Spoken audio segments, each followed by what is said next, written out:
Hey, good morning, everybody. If things had gone the way I planned several years ago, I wouldn't know a single one of you in this room. Thankfully, things don't go the way I planned most of the time, so I guess that's why I'm here to talk to you about failure. Hello. All right, so we're talking about failure a lot these days. We talk about fail greatly to achieve greatness. You have to fail fast to succeed faster. You open up New York Times and you read about failure. You look at Entrepreneur Magazine or Wall Street Journal, even Forbes. We're all talking about failure. But we talk about it as if it's just some roadside sign on the way to success. And it doesn't feel right to me. It feels like, remember when we started talking about social media? You know, oh, is your business doing social? Are you doing social? What's your social media strategy? And no one knew what to do, but they knew they had to have a Facebook page or a MySpace page or something like that. It kind of feels hollow, just like a buzzword right now. And I have a hard time relating to failure in that sense. So I think what I'm concerned about is the real failure that does affect us. It affects you and me, and it's kind of maybe it's like a plague to us creative folks. And I want to be able to talk about that a little bit. Talk about a failure that has some meat and bone in it and that we've all experienced. You know, what do you say if, you know, someone crashes their bike and spills all over the sidewalk? Oh, it's okay, fail faster because you're going to succeed sooner. Or like, hey, sorry you lost your job, but you know you got to fail to win. You don't say that, right? You don't call your friends failures. You don't talk about things as failures. You say, oh man, that's too bad it didn't work out, or tragedy struck, or we just don't use failure unless we're at a conference, a design conference, an innovation conference, a creativity conference. That's where failure exists. We don't talk about failure like that in the real world. So, I think that failure is really tied up in this idea of control. And we try to control the outcomes of all these different situations. And that's where the failure comes in. When things don't happen the way we wanted them to. Right? So if I said, if things went my way, what I planned in college, I would be playing golf right now. I would be at some insurance firm, or be some salesman, or do whatever people do in high-rise business offices. I wouldn't be right here. But thankfully, none of that happened. I think when we try to control, you know, our idea of control and controlling outcomes really takes us to limited places. It limits what we're able to accomplish and ultimately the joy in our lives. So here's our agenda. What I'd like to do is kind of dismantle failure, to take a look at it, to figure out what we're really talking about, see if we can get some kind of wiggle room between this idea of failure and maybe have a new stance towards failure. Then let's figure out how to be awesome in this post-failure world that we're going to create. So, okay, bad teaches best. We'll talk about that. We'll talk about the fact that failure is a thug.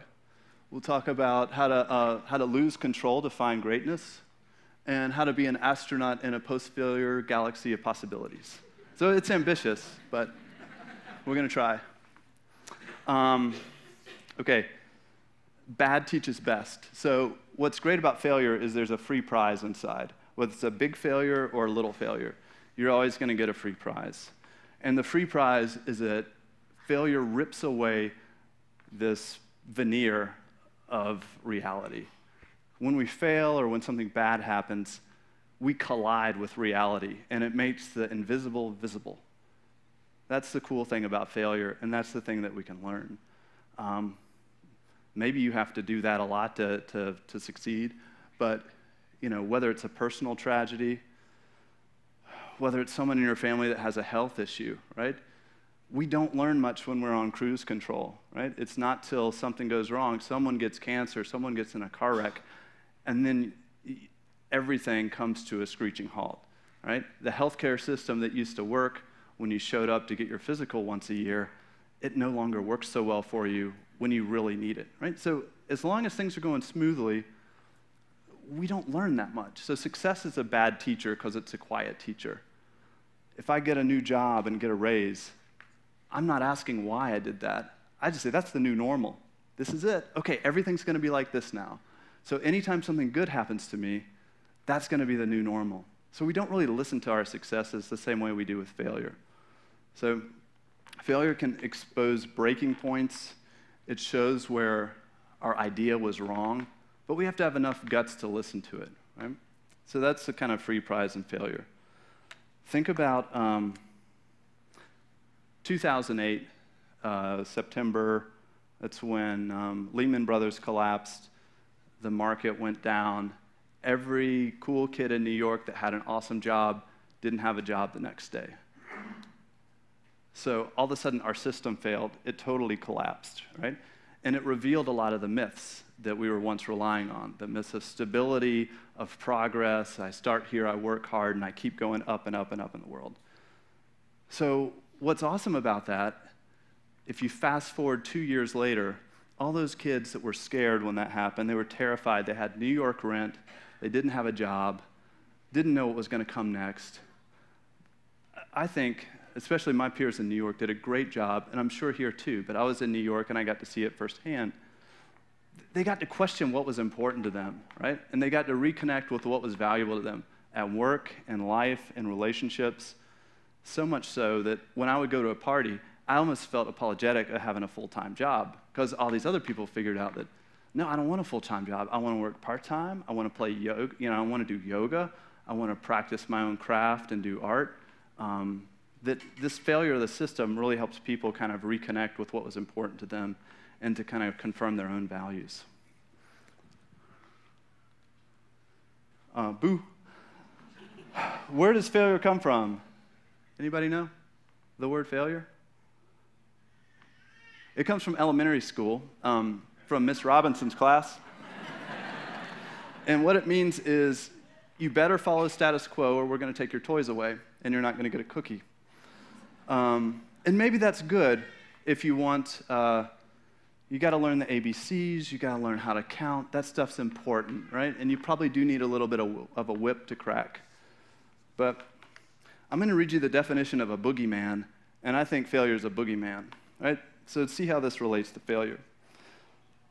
The boogeyman is a mythical creature in many cultures used by adults or older children to frighten bad children into good behavior. This monster has no specific appearance, and conceptions about it can vary drastically from household to household within the same community.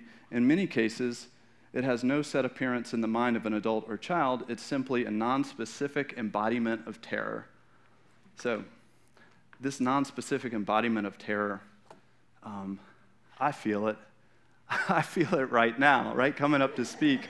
What happens if I fail, right? But it's not that bad, right? If you talk to people, we treat failure as if it's like this place on the map, there be dragons, But if you step over there, it's not that bad. And you don't know that you failed. It doesn't feel like failure when you're on the failure side of it. As long as you just keep doing, it just feels like life.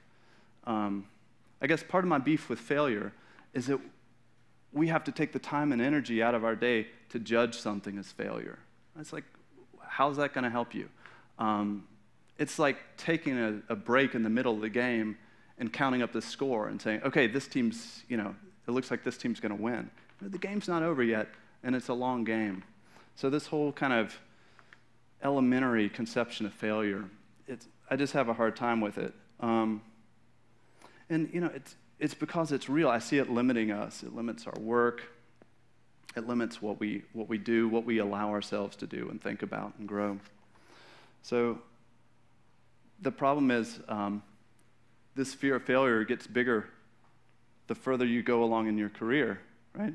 So now, if I've got a team of 15 people working at my office, my failure gets a little bit scarier, right? So you got this boogeyman behind me, and I kind of wake up to him every day, and I don't have any solutions for this stuff, but I just want to let you know that, like, this is the failure that I feel and I live with, and it's this fear of failure. So this is me, and this is my little slice of possibilities that I see when I'm kind of in this world of fear of failure and when I want to control everything, right?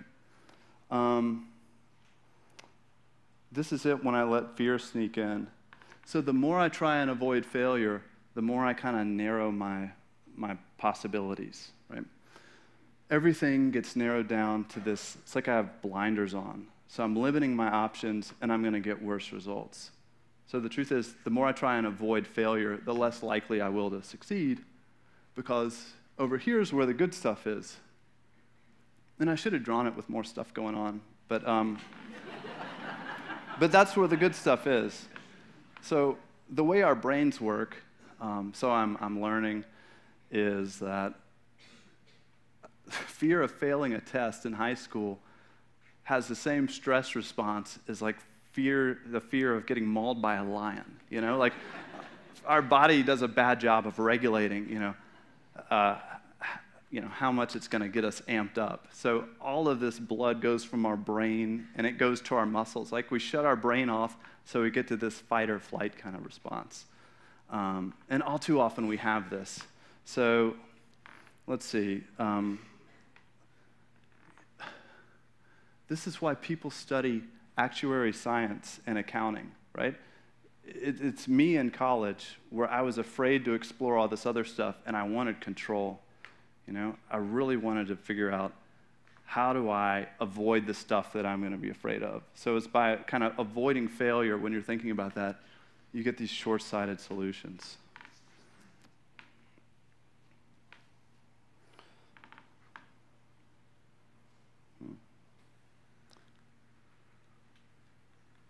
All right. This is me in the galaxy of possibilities. It's you too. And as I was thinking about this, so right at the beginning, I'm talking about, I think that failure is linked to this idea of control that we have and trying to control the results and control the outcome. And when we're acting in that kind of place of fear of failure, trying to avoid pain, we have really, really limited options. But in reality, we have all these awesome positive forces going on in the world.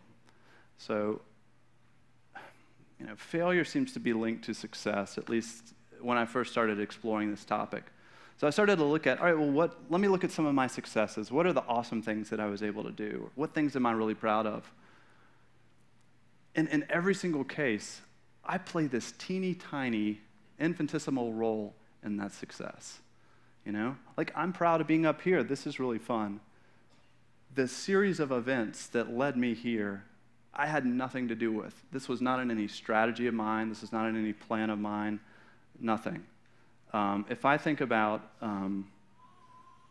how I ended up where I am with my career, it's totally berserk. So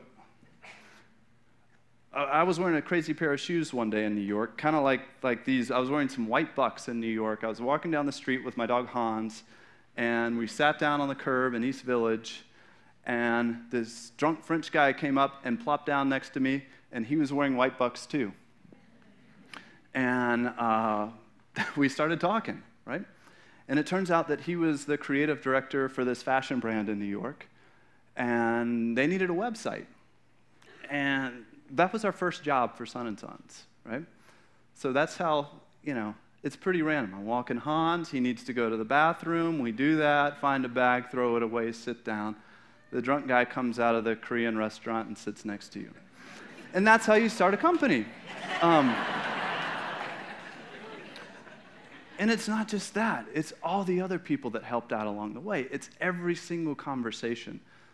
When you look at history a lot of times, especially the younger I was, the more I looked at history, it seemed like everything was certain, that there was no other possible outcome. than what came out of it. When you watch, about great wars and great civilizations rising and falling. But in reality, it's messy. It's a really messy process. So if I didn't get a phone call from the right friend at the right time when I was feeling so down that I didn't think that we could make it as a company anymore, right? I wouldn't have been in there.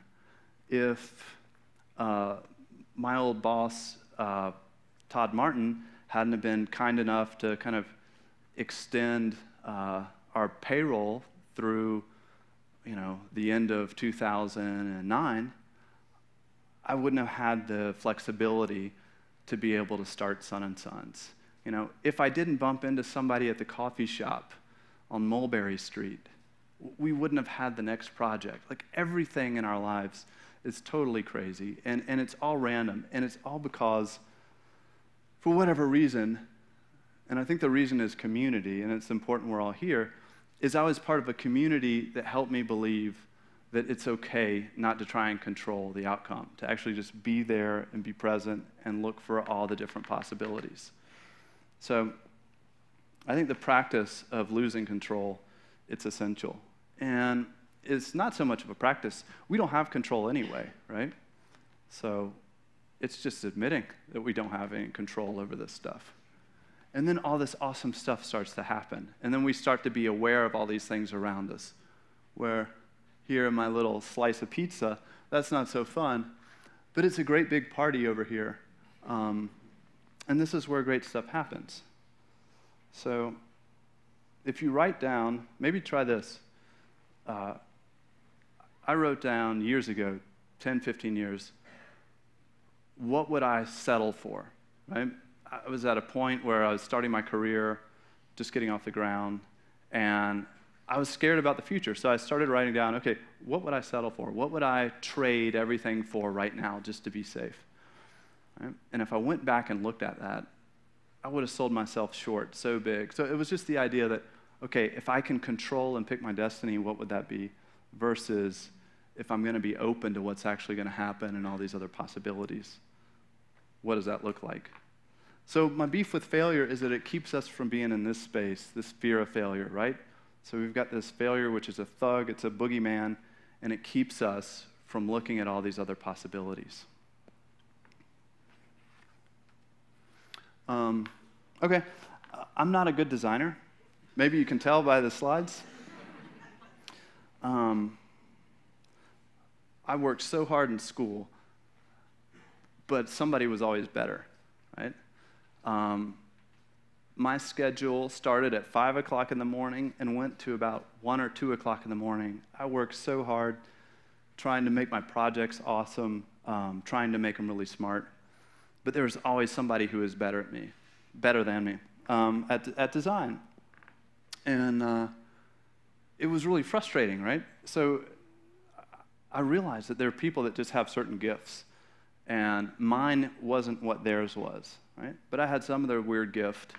And for me, pursuing that gift, I call this guy like the big beautiful, right? So if you figure out what your big beautiful is, it helps you do stuff. It's so big and so hungry that it can beat up failure for you, right? So this is like your spaceship in the galaxy of awesome post-failure possibilities.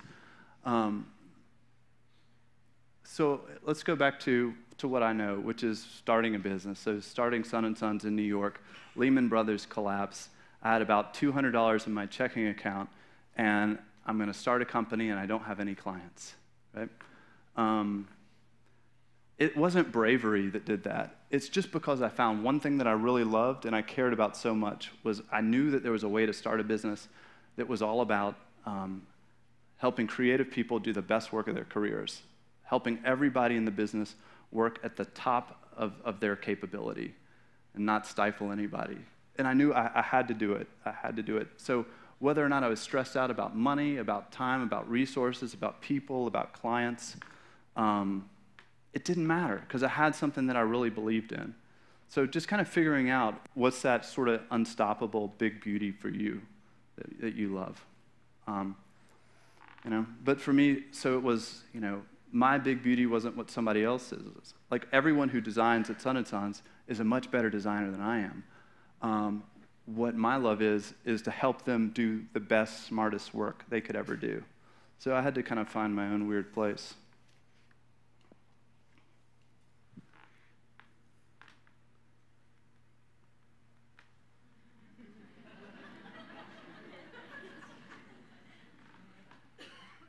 Right? So pastries. Let's do it. Let's make a more delicious world, starting with Atlanta. And I think it takes us. It takes all of us, right, together to help one another. Because if I can be there for you when you're down and you're about to sell yourself short, and if you can be there for me, and if we can be there for each other, that's one reason I think Creative Mornings is so important, because it really helps us connect with each other. Because we're out there in this world, we have to be vulnerable in our profession, and we have to have our wits about us and have our eyes open and be in unsafe places, because that's where all the good stuff comes, you know? That's before the pastries, you know, you're in this world. And we really need the support of creative community, of one another, and our friends to do this. So, you know, I guess for me, looking back at it, there's this whole ecosystem of you guys that helped me be where I am. And for me, if I can't take credit for my own success, I really can't take credit for my own failure, right? I'm not going to judge it that much. So that's my point. So I'd like to figure out how we make more pastries out of Pastries and hopefully break away from this kind of failure demon a little bit. So thanks, guys.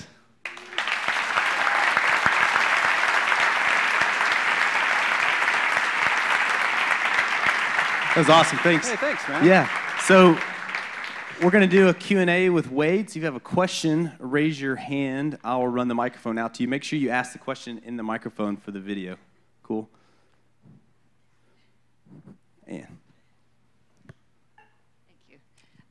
How do you, if failure is so wonderful, which I believe it is conceptually, but when I'm feeling it, the shame of admitting to the mistakes I made just ruins the whole journey. So what do you have to say about the shame? Yeah. I've learned, so I'm a pragmatist. I'm not trying to, like, you know, save anybody's soul or preach some new method. Shame's a waste of energy, I think, for me. And I felt down and I beat myself up, but that's why community comes in, because if I talk to my buddies, they're not going to beat myself up. They're not going to beat me up. If I talk to mentors, they're not going to beat me up. And if I spend all the time beating myself up, that's the hard thing, is to peel your eyes away from yourself to get to that, what failure reveals. You know, because it really does. It shows the underpinnings of structure and reality, and it makes this stuff visible that we hadn't seen before. But we have to not look at ourselves, but kind of look at that, I think, for me. And figure out what's the lesson and how do I keep going. Because as long as you keep doing, I think that's it. If we stop, you know, that's where failure comes in. But as long as we keep doing, I don't think there's any failure. I think we're just keep on going. But I don't know. That's my 2 cents. Thank you.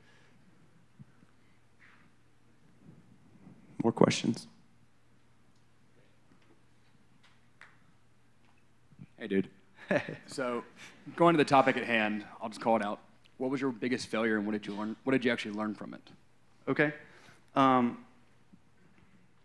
So for me, I think the biggest failures are the failures where other people were involved.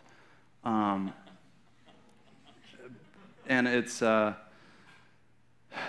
it was with, right? I closed 2 of my offices, right? So if you looked at it up front, you would have said, Wade's got this office in New York. That's great. He's got an office in Chicago. That's success. Now he's going to Atlanta and starting an office there. Everything that looked like success then was actually a bad idea. Right? And so what I realized, I guess the biggest failure for the company was realizing that it was only when we were all together that we were Sun & Sons, that we were working at the level we wanted to and supporting at the level that we wanted to. And that even though we had these satellites that could make money and could make a profit, it wasn't the culture we wanted to build. So for me, one of the hardest things was was going up there and closing those businesses and letting go of some people that I really cared a lot about, and who had done their best to help us get to where we wanted to go. So I think that's where I have to watch out is I want to take care of the people that are part of this and helping me, and that's what hurts the worst. So if I have any kind of like shame or baggage stuff, it's around taking care of the people that have helped me. And yeah.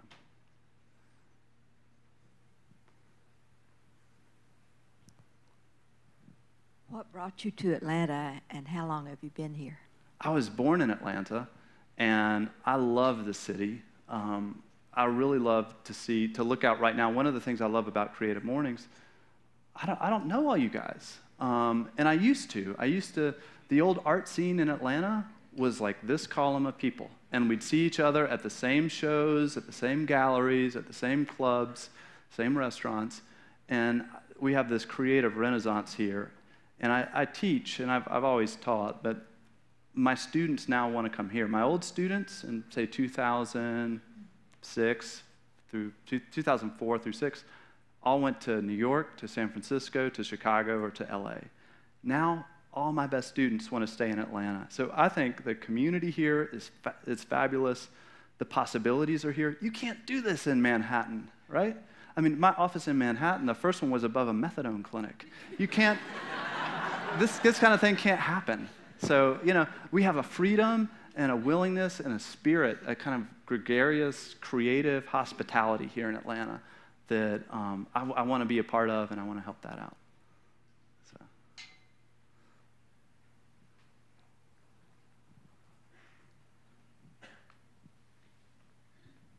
Hey, I'd like to ask, did you have a certain breakthrough failure, perhaps, that you were saying before you had this sense of needing to control things? And was there a failure that you had in your life that really kind of helped you make that transition to embracing, the possibilities? Yeah, it was a bunch of, maybe it was a crescendo of a lot of little failures of just trying to control these outcomes and watching it collapse every time. And then finally, I tell you what, it was through mentors, through people that said, okay, you're focused on this. Look at all this other stuff you're doing that's awesome. Now, how did this other stuff come about? It's like, I don't know, I was hanging out with some friends. I accidentally became a professional artist, and was selling all these pieces. And how did that happen? It was fun. I was hanging out with friends. I was letting myself go and explore. So I had a buddy, and he's passed away, buddy Tom Watson. He told me that, he's like, nature rewards total commitment. And you have to be totally committed to that stance of creativity, or else you're never going to get the results you want.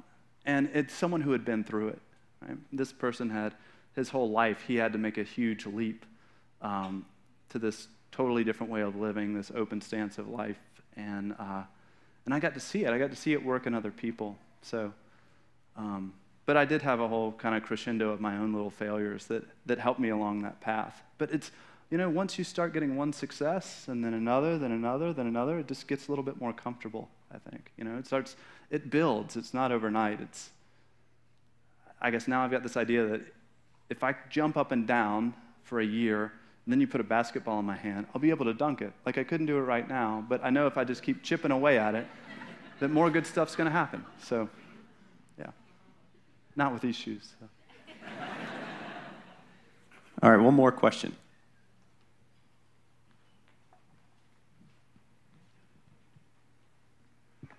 What if you don't know what the big beautiful is because you've kind of gotten caught up in the whole everyday life rat race? Like, what advice would you have for people for that? Right. So you start with lo-fi, right? So you start with this fuzzy old TV set that's all the dots and ants are swarming all over it. But maybe you want to get into comedy or something, and then you want to get into stand-up. Like the resolution of the idea gradually increases the more you commit to it and get deeper. At least for me, that's what happened. Was I decided my big switch, and I was terrified of this. to go into a creative field, I wanted to do industrial design. I wanted to design furniture. And then I realized that I'm not very careful. I'm not a very careful person. And I would probably cut off part of my hand. Because every time I went to the wood shop, hey, Wade, how you?